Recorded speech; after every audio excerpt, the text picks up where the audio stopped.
টানা বৃষ্টি ও ব্যারেজ থেকে জল ছাড়ার জেরে আচমকা জলস্তর বেড়ে যাওয়ায় দামোদরের নদে ডুবে গেল একাধিক বালি বোঝাই গাড়ি।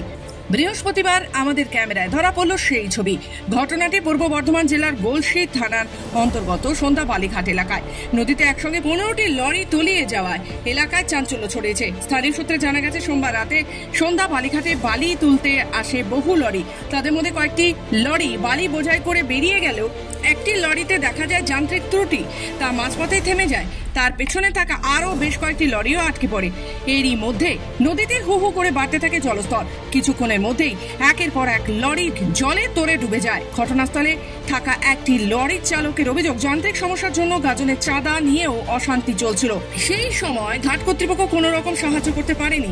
পরে একটি জেসিবি এনে উদ্ধারের চেষ্টা হলেও কাজ হয়নি।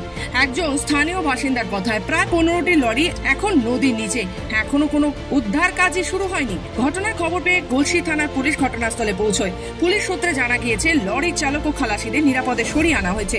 তবে বড় প্রশ্ন, কিভাবে এবং কবে এই ডুবে যাওয়া লরিগুলোকে নদী থেকে উদ্ধার করা হবে? স্থানীয়দের আশঙ্কা, আগামী দিনে বৃষ্টির দাপট বাড়লে পরিস্থিতি আরো জটিল হয়ে উঠতে পারে। প্রশাসনের তরফে যদিও এখনো পর্যন্ত কোনো সরকারি বক্তব্য মেলেনি। এখানে ঘটনাটা ঘটেছে হচ্ছে আজকে সকালে, আমরা সকালে ঘুম থেকে উঠে দেখলাম যে দামোদর নদীতে জল ছাড়ার ফলে বেশ কিছু লরি তারা বালি বোঝাই করতে এসে আটকে পড়ে। আনুমানিক প্রায় কতগুলো গাড়ি? আনুমানিক প্রায় 8-10টা গাড়ি, হ্যাঁ, জলের ছাসের ফলে ডুবে আছে। জল ছেড়েছে, সেখানে প্রায় অর্ধেক ডুবে আছে। কালকে রাত 12টার সময় হঠাৎ করে নদীতে জল চলে আসার কারণে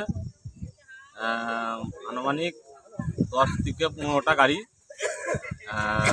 জলের তলায় ডুবে যায়।